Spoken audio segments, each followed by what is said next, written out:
ఓం నమో నారాయణాయ. శ్రీ గురుభ్యో నమః. సమస్త సన్మంగళానుభవంతు. శ్రీ వేద యూట్యూబ్ ఛానల్ ఆదరిస్తున్న ప్రజలకు అందరికీ శుభాశీస్సులు. ఈరోజు మనం ముఖ్యంగా మాట్లాడుకునే టాపిక్ ఏంటంటే దృష్టులు, నరదృష్టులు, వాటి యొక్క విశేషాలు, వాటిని ఎలా పోగొట్టుకోవాలనేది మనం తెలుసుకుంటున్నాం. మనిషిని గాఢంగా ఎక్కువగా పీడించేది నరదృష్టులు. ప్రతి వారికి కూడా దిష్టి ఉంటుంది. ఈ దిష్టుల గురించి ఎలా మనం వీటిని రూపుమాపుకోవాలి అనేది ప్రతి వాళ్ళకి ఒక సమస్య. ముందు అసలు దిష్టులు తీయించుకోవాలి అంటే ఖచ్చితంగా పెద్దవాళ్ళ చేత కానీ, మన ఇంటికి వచ్చే పనివాళ్ళు, చాకలి వారు, వాళ్ళు ఎక్కువ వెనక తీస్తూ ఉండేవాళ్ళు, లేకపోతే ఇంట్లో ఉన్న నాయనమ్మలు, తాతమ్మలు, వీళ్ళు ఈ దిష్టి తీయటానికి ఉపయోగపడతారు. వాళ్ళు తీస్తే అది చాలా బ్రహ్మాండంగా మంచిగా దిష్టులు పోతాయి. అయితే ఈ నరదృష్టి ఏంటంటే నరుని చూపుకి నల్లరాయి అయినా పగులుతుందన్నట్లుగా మరి ఈ నానుడు ఉంది. అందువలన ఖచ్చితంగా మనం శుభకార్యాలప్పుడు కానీ, మనం టిప్ టాప్గా రెడీ అయ్యి బయటికి వెళ్ళేటప్పుడు కానీ ఈ దృష్టి దోషాలు ఎక్కువ మనకి తగిలి పీడించబడతాం. అందుకనే దానివల్ల తలనొప్పులు, అనారోగ్యాలు ఇలాంటివి మనకి వస్తూ ఉంటాయి. వాటిని మనం పోగొట్టుకోవాలంటే మార్గాలేంటి, ఉపాయాలేంటో మీకు తెలియజేస్తాను. ఆడవారు కానీ, పిల్లలు కానీ, మరి పెద్దలు కానీ ఎవరైనా సరే నరదిష్టి తగలకుండా ఉండాలంటే ముఖ్యంగా ప్రతి వాళ్ళు కూడా అలంకరించుకున్నప్పుడు నుదుటిన కుంకుమ ఖచ్చితంగా ధరించాలి. ఆడవాళ్ళు అయితే తిలకం ధరించడం కానీ, ఈ స్టిక్కర్లు పెట్టద్దు. ఇప్పుడు స్టిక్కర్లు వచ్చినాయి కానీ అవి కాకుండా నుదుటిన చక్కగా తిలకము అవి పెట్టుకొని కళ్ళకి చక్కని కాటుక పెట్టుకుంటే ఖచ్చితంగా నరదృష్టి పోతుంది. అయితే ఈ మనం ధరించే కుంకుమ కానీ, తిలకం కానీ, ఆ తిలకం బొట్టు కింద చిన్న కుంకుమ బొట్టు కానీ పెట్టుకోవాలంటే అమ్మవారికి పూజ చేసిన కుంకుమ తెచ్చుకొని మన కుంకుమలో కలుపుకొని చక్కగా ప్రతిరోజు అది ధరిస్తే చాలా మంచిది, మంచి ఉపయోగం ఉంటుంది, నరదృష్టి పోతుంది.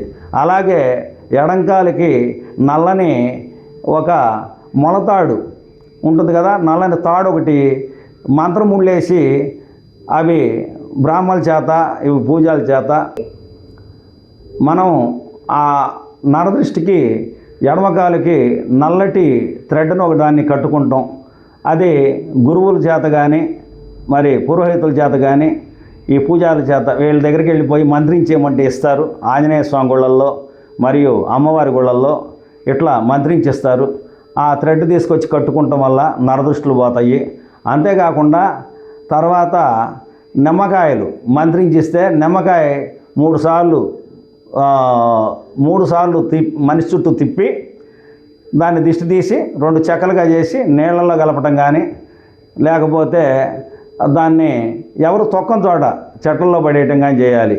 మనకు తీసిన దిష్టి ఎదుటి వాళ్ళకి పట్టాలనేది అది చాలా తప్పు కూడా.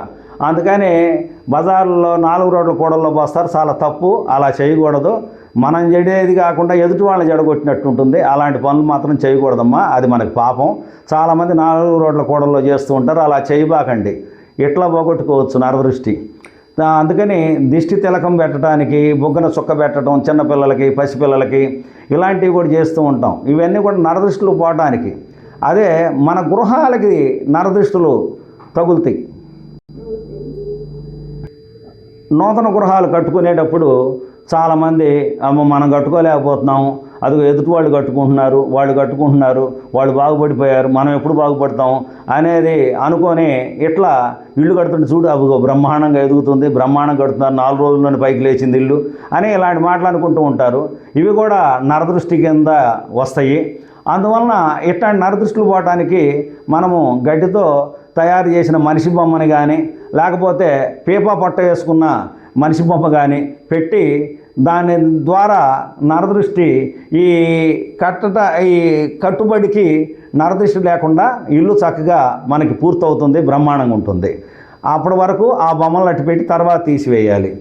ఆ తర్వాత గృహప్రవేశం అయిన తర్వాత అబ్బో బ్రహ్మాండంగా కట్టారు ఇల్లు, అమ్మో ఎంత అయిందా అంత అయిందా అని అనుకుంటారు, సహజం ఇది.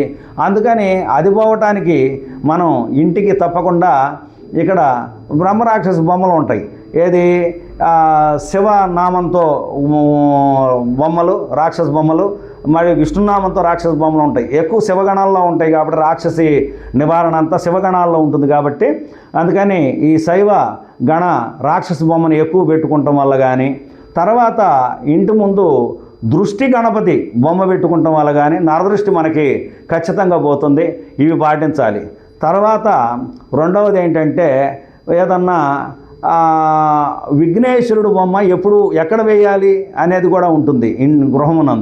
గృహము ప్రారంభమునందు మన గడప పైన విఘ్నేశ్వరుడు బొమ్మ పెడితే ఆయన తొండంతో వచ్చే చెడునంతా కూడా తీసి అవతల పారేస్తాడు. అందువలన గణపతి బొమ్మ ఖచ్చితంగా పెట్టాలి. ఒక పక్క ఆంజనేయ స్వామి బొమ్మ కూడా పెట్టాలి. ఆంజనేయ స్వామి బొమ్మ పెడితే భూత ప్రేత పిశాచాదులు అన్నింటినీ కూడా తొక్కి అవతల పారేస్తాడు. ఆంజనేయ స్వామి తోకతో కొట్టి అవతల పారేస్తాడు. అందుకని గణపతి బొమ్మ, ఈ ఆంజనేయ స్వామి బొమ్మ మన గృహంపై ఖచ్చితంగా మనం ఉంచుకోవాలి. ఉంచుకుంటే మంచి జరుగుతుంది. తర్వాత నామాలు, శంకు చక్ర నామాలు, ఈ శంకు చక్ర నామాలను కూడా మనం ఎప్పుడైతే శంకు చక్ర నామాలు ఈ 3 బొమ్మ కనుక మనం ఎప్పుడైతే పెట్టామో అక్కడ దైవబలం వస్తుంది. స్వామి భగవంతుడు మనని కాపాడుతాడు. పాజిటివ్ వేస్ వస్తాయి. ఫస్ట్ మన ఇంటి మీద ఉన్న నరదృష్టి కూడా తొలగిపోతుంది. ఇది జరుగుతుంది. లక్ష్మి, మరి లక్ష్మి ముఖ్యం కదా. ఇంట్లోకి వెళ్ళిన తర్వాత మరి అప్పులు తీర్చుకోవాలి, చాలా మళ్ళీ కలిసి రావాలి, బ్రహ్మాండంగా ఉండాలి.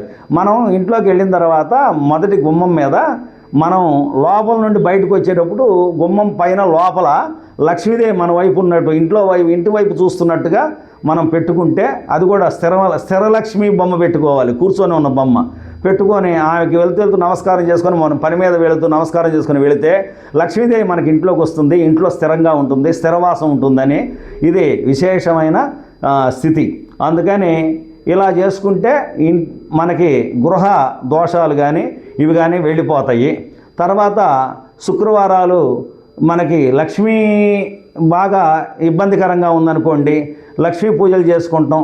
11 శుక్రవారాలు లక్ష్మీ పూజలు చేసుకుంటాం. ఇలాంటివి చేసుకున్నా కూడా ఇంట్లో బాగా కలిసి వస్తుంది, శుభం కలుగుతుంది. ఇలాంటి దిష్టులన్నీ కూడా పోయి చక్కగా మంచి యోగంగా మనకి ఉంటుంది. ఇదొక ముఖ్య విషయం.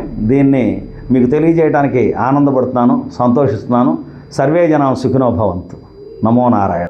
ఈ వీడియో మీకు నచ్చినట్లయితే లైక్ చేయండి, షేర్ చేయండి, సబ్స్క్రైబ్ చేయండి, గంట సింబల్ నొక్కండి. ఇట్లు మీ పరుచూరి కృష్ణమాచార్యులు. శుభాశీస్సులు మీకు.